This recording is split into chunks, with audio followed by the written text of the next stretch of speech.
Hey guys, so I'm sorry if you can hear the lawnmower or the pressure washer in the background. Maintenance is outside mowing the grass and pressure washing where we've had some pigeons.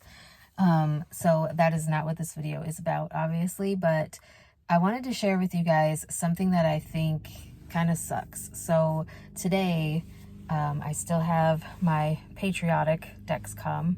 It's not going to focus on it because I have it in cinematic mode right now. But today was the first time that I actually had a sensor issue where I thought that I might have hit an issue where I might need to remove the sensor. So I worked this morning from 8 a.m. to noon, and then I had to come back tonight for a 7 p.m. to 7 a.m. shift.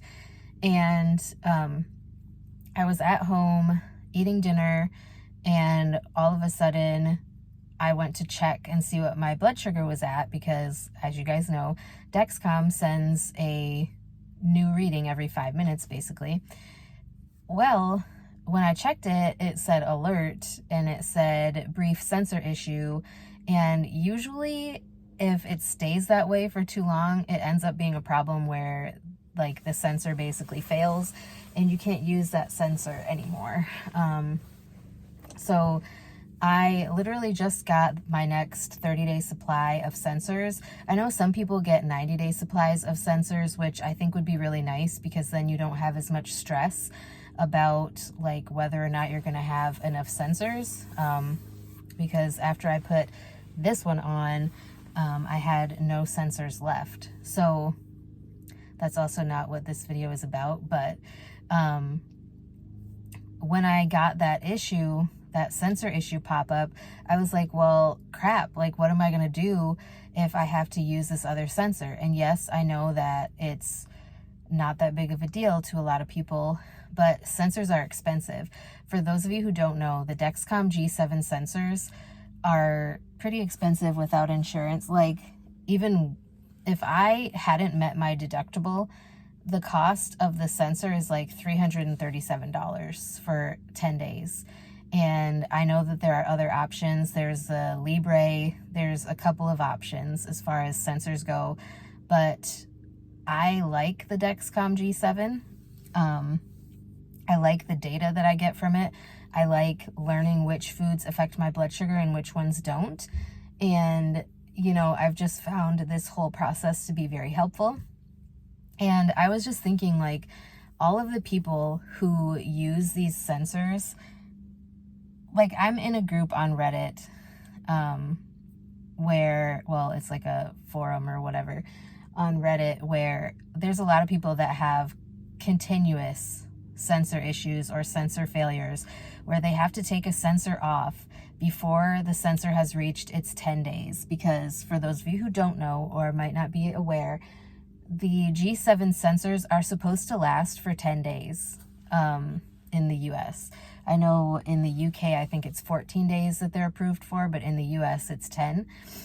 And it sucks. Like, I was just thinking, medically, having to replace and pay that much for something that is literally allowing a lot of people to much better control their diabetes, learn how different things affect their blood sugar, and like manage living with a condition that affects your blood sugar.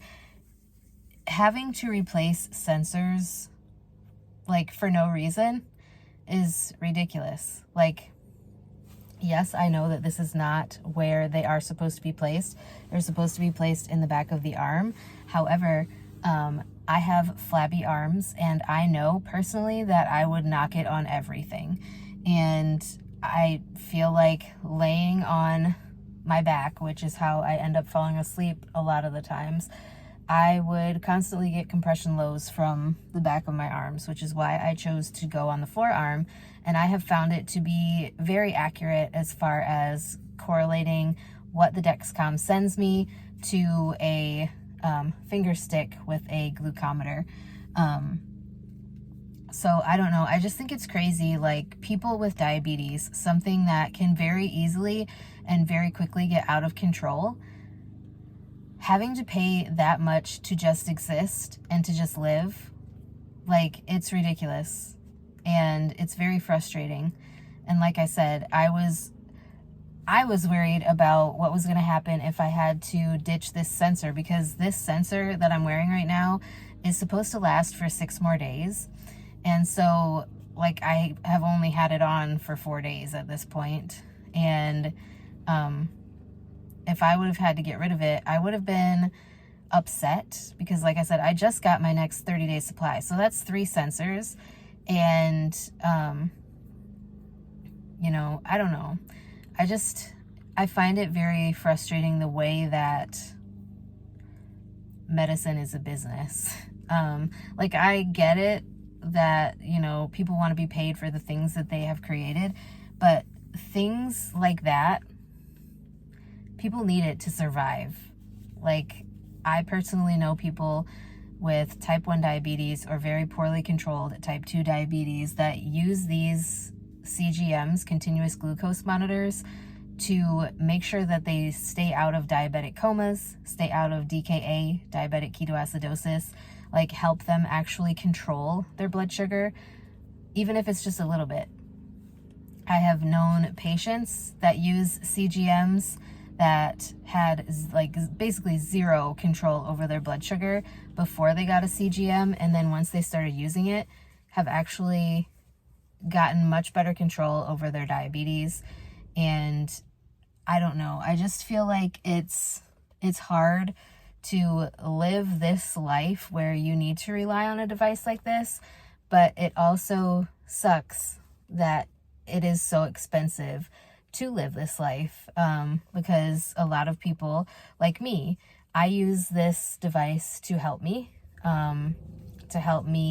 figure out what is affecting me, to keep an eye on my pancreas because of the condition that I have that could also affect the pancreas, and trying to make sure that I don't end up back in the hospital because of, you know, another issue on top of the other medical issues and chronic illnesses that I already have.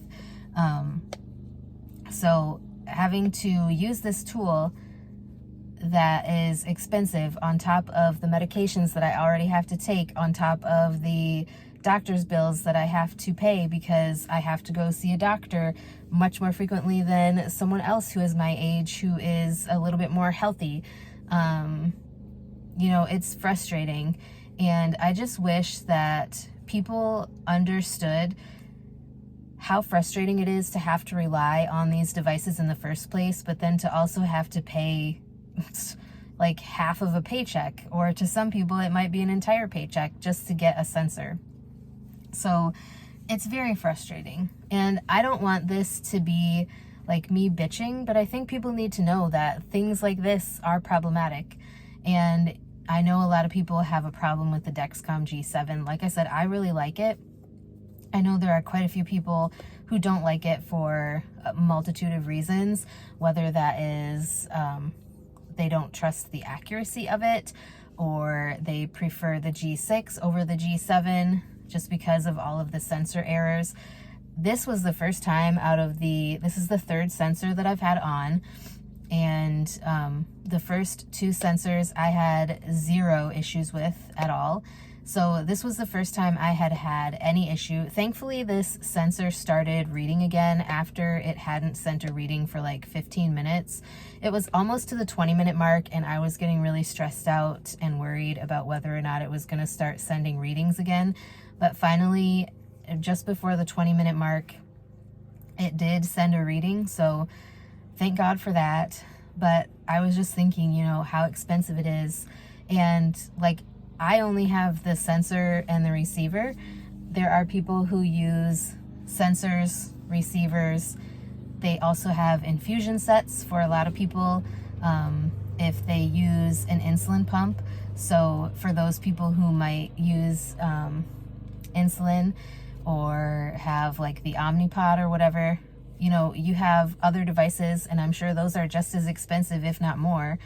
But to have to rely on something like that, and then to have such a difficult time even affording these things is very frustrating. And yes, it's nice to have insurance, and a lot of people might view this as a first world problem, so to speak. I don't, because it affects my everyday life. So anyways, I just kind of wanted to vent a little bit. Let me know if you are someone with diabetes or another condition that affects your blood sugar or your pancreas and use a CGM, or if you're just someone who uses a CGM. I know that it has become more popular for people to use CGMs to get an idea of how different things affect their blood sugar. I've noticed it has become a little bit more popular within the fitness and nutrition community for people to use CGMs. Like I said, it does give people an idea of what affects their blood sugar and what foods might be more healthy for them. But, you know, I'm just curious if you guys have had any sensor failures, if you use the Dexcom G7, or if you use other CGMs or continuous glucose monitors. And yeah, I'm just curious what other people's experience with these devices has been. Do you think I'm being unrealistic to say that it's ridiculous how much these things cost? Let me know your thoughts. Anyways, if you guys have any questions or any other topics you would like me to discuss on my channel in the future, please be sure to let me know. I would be glad to get something filmed for you. And with that being said, that's all I have for today. I have about 5 minutes before I have to go inside for work, so I'm going to end the video here, and I will talk to you guys next time.